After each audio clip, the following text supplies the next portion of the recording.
शर्मा जी, पंजाब में निकाय चुनाव हुए हैं बैलेट पेपर से, उसमें आम आदमी पार्टी की बम्पर जीत हुई है, भारतीय जनता पार्टी की जो है बिल्कुल सीटें नहीं आई हैं। तो कैसे देख रहे हैं, क्या बैलेट पेपर का असर? बिल्कुल, सबसे बड़ी बात जो बार बार हम कहते हैं कि बैलेट पेपर से चुनाव होने चाहिए, और ये सरकार बैलेट पेपर को छोड़ के हमेशा ईवीएम पे जाती है। वो इसलिए जाती है क्योंकि पता है कि ईवीएम में हेराफेरी करना बहुत आसान है, ईवीएम को मैनिपुलेट करना आसान है, इसलिए ईवीएम का मोह नहीं त्यागती। अब बैलेट पेपर पे चुनाव हुए, इनकी औकात सामने आ गई ना। 1100 से 1150 से मेरे ख्याल करीब 1300 के आसपास का आंकड़ा है कि जिन पे इनकी सबकी जमानतें जब्त हुई हैं। इनको जमानत जब्त होने का मतलब होता है कि 1/6 वोट जो है वो भी हासिल नहीं हुआ। 100 में से 1/6 वोट यानी 15 वोट भी माने जाएँ तो भी इनको हासिल नहीं हुए हैं। जमानत जब्त तब होती है कैंडिडेट की। तो हर जगह करीब 1350 रुपये इन्हें मुँह की खानी पड़ी है, और ये बैलेट पेपर का ही असर है, जिसकी वजह से हम डिमांड करता है विपक्ष लगातार के बैलेट पेपर पे चुनाव होने चाहिए।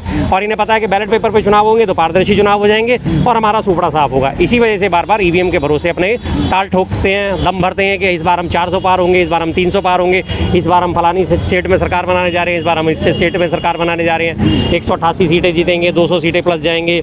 इस बार जो इनकी घोषणाएं होती हैं वो इसलिए मैनिपुलेट पहले से होती है। इन्हें पता है कि ईवीएम सेट हो गई हैं तो 200 सीटों पर हमने सेट कर दी है, तो 200 सीटें तो अब हमारी आनी है। याद होगा आपको 1.5 साल पहले का, करीब 2 साल हो जाएंगे अब तो, हरियाणा चुनाव, नायब सिंह सैनी साहब का बयान, हमने सारी व्यवस्थाएं कर ली हैं, हमारी सारी व्यवस्थाएं हो गई हैं, हम सारी व्यवस्थाएं कर चुके हैं और हम सरकार बनाने जा रहे हैं। और वो बात सच हुई। 48 सीटों के लगभग उन्होंने दिया था हवाला के, लगभग हम 45 से ज़्यादा सीटें जीतेंगे, और 48 सीटें जीत के उन्होंने सरकार बनानी। अति उत्साह में आके पहले ही बोल दिया था उन्होंने।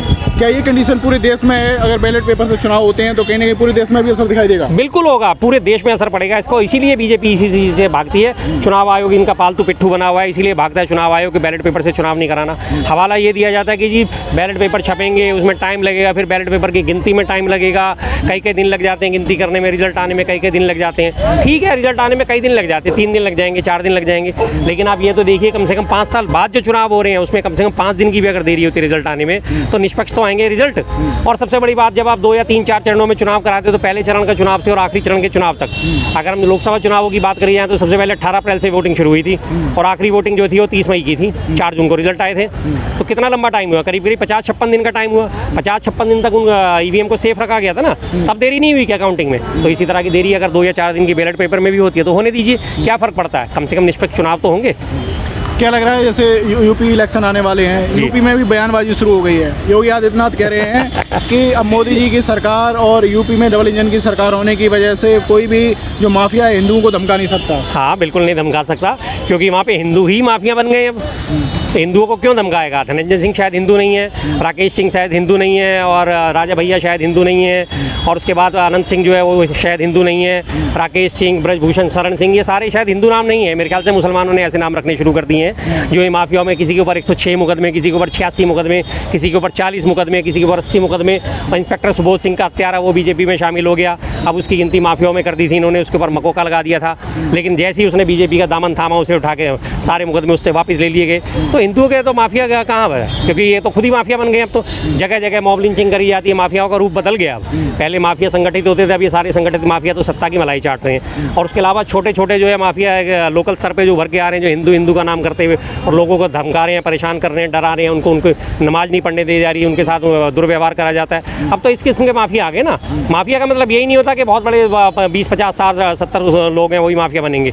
मोहल्ले के 4 लोग इकट्ठे हो गए, उनको भी माफिया का रूप दिया जाएगा जब वो बाकी लोगों को धमकाएंगे, डराएंगे। तो वो तो समाजवादी पार्टी पर सरकार पर आरोप लगा रहे हैं कि जब इनकी सरकार थी तो ये हमेशा माफियाओं के चरणों में डली रहती थी। तो अब आपको कौन रोक रहा है माफियाओं के चरणों में बेड़ी डालने से? आप अनंत सिंह को क्यों नहीं डालते जेल के पीछे, राकेश सिंह को क्यों नहीं डालते जेल के पीछे, राजा भैया को जेल के पीछे क्यों नहीं डालते? इनके ऊपर, सबके ऊपर दर्जनों मुकदमे हैं, आप उनके सामने नतमस्तक हुए। ब्रजभूषण शरण जी का बाल भी बांका कर पाए आप? पॉक्सो एक्ट लगा था उसके ऊपर। पॉक्सो एक्ट का साफ साफ संविधान में मतलब है कि जिसके ऊपर पॉक्सो एक्ट लगेगा उसकी गिरफ्तारी पहले अवश्य होगी, उसकी गिरफ्तारी होनी ही होनी है, उसके बाद उसके ऊपर मुकदमा चलेगा, चार्जशीट पेश होगी, फिर वो अपनी जमानत के लिए अप्लाई कर सकता है। लेकिन उसको 1 दिन के छोड़ो 2 घंटे भी हिरासत में नहीं रखा गया। पुलिस वाले उसके पास गए उसका बयान लेने, इनकी इतनी हिम्मत नहीं हुई कि पुलिस वाले उसे थाने बुला सके कि आप आ जाइए और अपना बयान दर्ज करा दीजिए। नोटिस भेजने की हिम्मत नहीं हुई। तो नतमस्तक कौन हुआ? नतमस्तक कौन हुआ? ये हुए या वो हुए? साफ तेज दिखता है सब कि नतमस्तक कौन हो रहा है। तो यूपी जो चुनाव आ रहे हैं, क्या लग रहा है फिर से हिंदू मुस्लिम वाला एंगल? यही है इनके पास, और इसके अलावा दूसरा एंगल इनके पास है ही नहीं है। ले दे के लास्ट एंड फाइनल हिंदू मुस्लिम, हिंदू मुस्लिम। अभी यूपी में आपने देखा होगा हिंदू मुस्लिम करने का भी ईद कली गई है। ईद से पहले अभी इनका योगी जी का जो बयान आया था, सड़कों पर नमाज नहीं पढ़ी जाएगी, और अगर किसी ने इस बात को नहीं माना तो उनका अच्छे से इलाज भी किया जाएगा, उन्हें समझा भी दिया जाएगा। सड़कें चलने के लिए होती हैं, नमाज पढ़ने के लिए नहीं होती हैं। तो वही हिंदू मुस्लिम, और इसके अलावा करा क्या?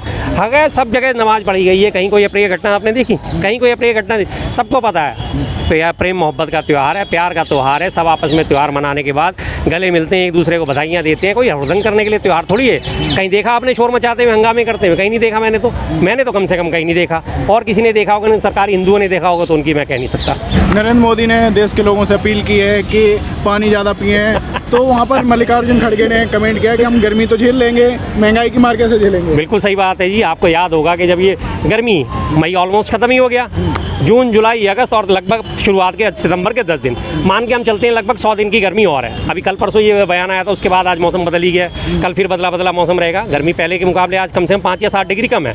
बदल जाता है मौसम हमेशा, लेकिन जो ये वादा करके आए थे, बहुत हुई महंगाई की बार, अब की बार मोदी सरकार। इन्हीं की एक वो सिलेंडरेला थी, मिसेस सिलेंडरेला, सबको याद आ जाएगा। मोदी जी जब सत्ता में आएंगे 100 दिन में महंगाई कम करेंगे। अरे भाई 100 दिन में गर्मी तो कम हो जाएगी, वो 100 दिन में तुम महंगाई कम कर पाओगे? ये बता दो। जो तुमने पेट्रोल के दाम आज बढ़ा दिए वो वापस लेके आओगे 100 दिन बाद? 100 दिन में महंगाई तो खत्म नहीं करोगे, नहीं कर पाओगे ना। गर्मी खत्म ऑटोमेटिकली हो जाएगी। गर्मी का तो कोई है नहीं, ये तो प्रकृति का नियम है भाई। प्रकृति का नियम है, सर्दी गर्मी बरसात आनी ही आनी है। आप कुछ नहीं कर सकते, उसमें कुछ भी नहीं कर सकते। और जो आप कर सकते हो वो आप कर नहीं पा रहे। आपको ये दिख रहा है कि सारे के सारे, पीछे कैमरा आप थोड़ा सा फोकस करना, ये जो फुटपाथ बन रहा है इसमें नीचे भी करीब एक फुट की कंक्रीट है, और इसके ऊपर आगे और फुट पे 1.5 फुट की कंक्रीट और डाली जा रही है। बशर्ते इसमें कि इसमें मिट्टी डाल के घास उगाई जाए या इस पर ईंटें बिछाई जाएँ, जिससे कि सड़क को ठंडक मिले, जिससे कि पानी सोखने वाली बने। लेकिन इन्हें पूरा पक्का करा जा रहा है। हर पूरी दिल्ली में यही हाल है। अभी हमारे एक रिपोर्ट जारी हुई थी, उसमें दिल्ली का जो जलाशय क्षेत्र था, जो 2014 से पहले हुआ करता था, वो करीब 2.5% हुआ करता था। आज वो घट के मात्र 1.25% रह गया। 1.25% दिल्ली के जलाशय सूख चुके हैं। हरित क्षेत्र जितना दिल्ली में था, करीब 4.5% हुआ करता था उपग्रह से प्राप्त चित्रों के अनुसार। आज वो घट के मात्र 1.5% रह गया। पेड़ लगातार कटते आ रहे हैं। एक पेड़ माँ के नाम, सारा जंगल अडानी के नाम। अडानी को आपने पूरे कॉल ब्लॉक के चक्कर में पूरे छत्तीसगढ़ के जंगल काटने की इजाज़त दे दी।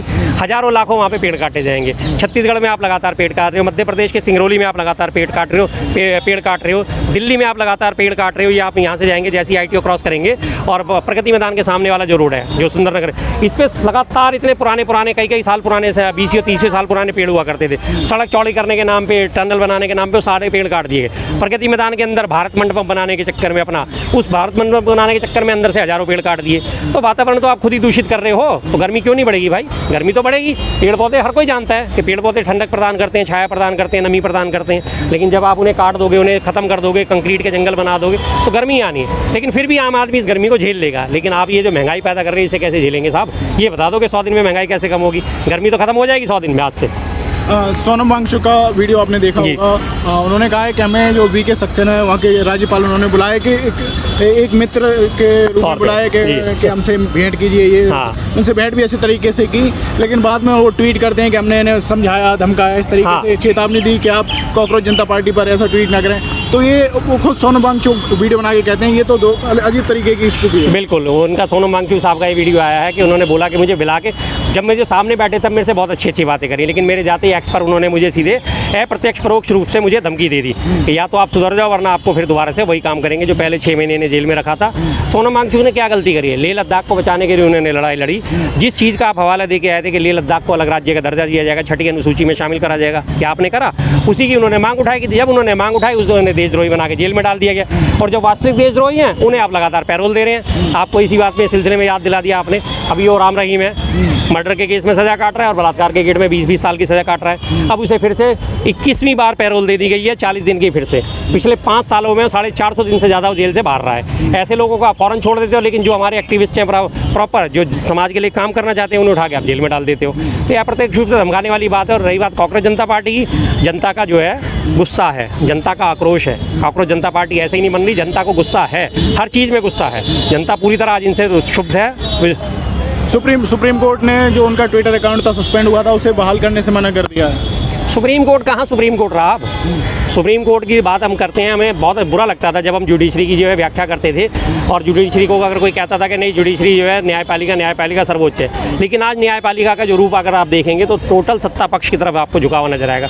आपको एक्स अकाउंट बहाल करने से क्या दिक्कत थी भाई? और तमाम लोग दुनिया भर के एक्स अकाउंट चला रहे हैं, फर्जी अकाउंट चला रहे हैं, फर्जी दुनिया भर की पोस्ट करते हैं।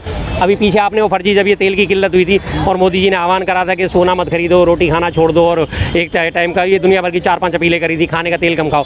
तो एक फर्जी पे जो है द हिंदू के नाम से अखबार का फर्जी पेज जारी कर दिया गया था, और सैकड़ों हजारों ट्विटर अकाउंट से वो जारी हुआ वो पेज। उन पे तो आपने रोक नहीं लगाई, उसमें इंदिरा गांधी जी का वो हवाला देते, जबकि द हिंदू जो है इंग्लिश में छपता है लेकिन उसे हिंदी में दिखा के, आजकल एआई का जमाना है, कुछ भी आप करवा लो। मैं यहाँ खड़ा हूँ, मुझे आप अमिताभ बच्चन के साथ खड़ा हुआ दिखा दोगे, किसी और के साथ, मुझे कोई आजकल एआई में कुछ नहीं है, सब कुछ पॉसिबिलिटी है। तब आपने किसी भी अकाउंट को सस्पेंड नहीं करा, लेकिन आज आप उस अकाउंट को सस्पेंड कर रहे हो जो जनता की आवाज़ उठा रहा है। तो सुप्रीम कोर्ट पे मुझे तो बार बार हैरानी होती है कि कैसा सुप्रीम कोर्ट हो गया हमारे